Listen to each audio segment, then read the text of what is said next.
This is my family: mom, dad, and my brother. We are a nuclear family. It is the most typical one: parents, siblings living in the same house. If my grandparents or my aunts live here, my type of family will be an extended family, but sadly, they don't.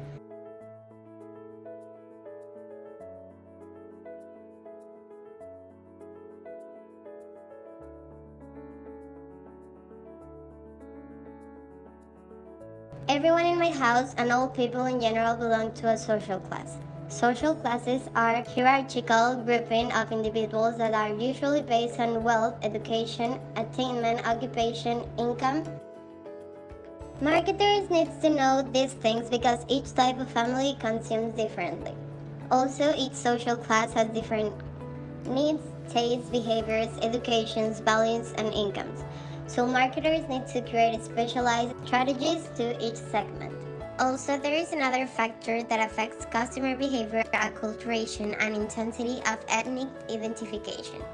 Customers who strongly identify with their ethnic groups and are less acculturated into the mainstream culture.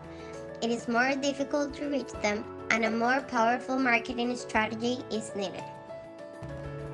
So before we start to analyze my family, we need to be able to identify their psychographics. That means personality, values, opinions, attitudes, interests, and lifestyles. It is important because marketers can use this to target advertising and products so they can market more accurately. But it is also has several limitations because those factors can constantly change. We also have to keep in mind the importance of the difference between gender and the sexual orientation. Gender: biological state of being male or female. Sexual orientation: person's preference towards certain behaviors. Masculine, feminine, androgynous.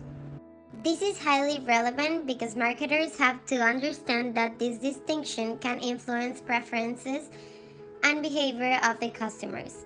Also, advertising for people with different sexual orientation should also be made so that these people can also feel identified.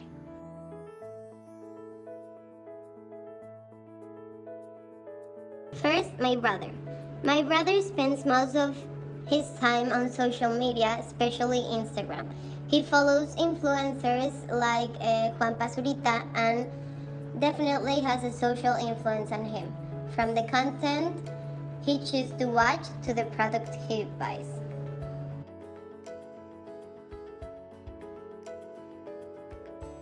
Social influence has affected social media because nowadays teenagers trust the influencers more since they relate to them in their attitudes, tastes, and activities.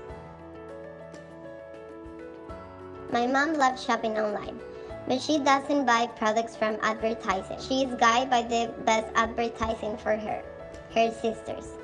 If my aunts tell her to buy a product, it doesn't matter if it has only 1 star on Amazon.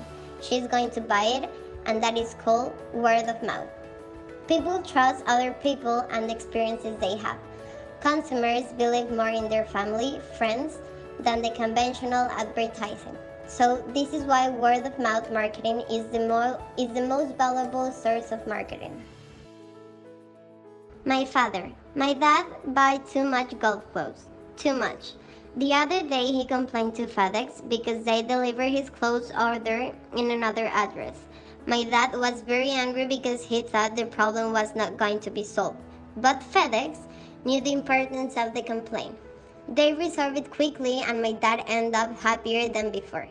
Now he is the first one to defend FedEx. Now he is a loyal customer. That's why it's so important, because it's often the make or break point when it comes to ensuing loyalty to your brand.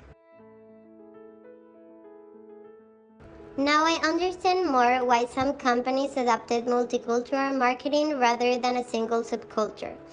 It is because even when there are subcultures, people have different attitudes, different behaviors, and tastes. That is why they prefer to go to a multicultural marketing and reach more people to take their chances with something smaller.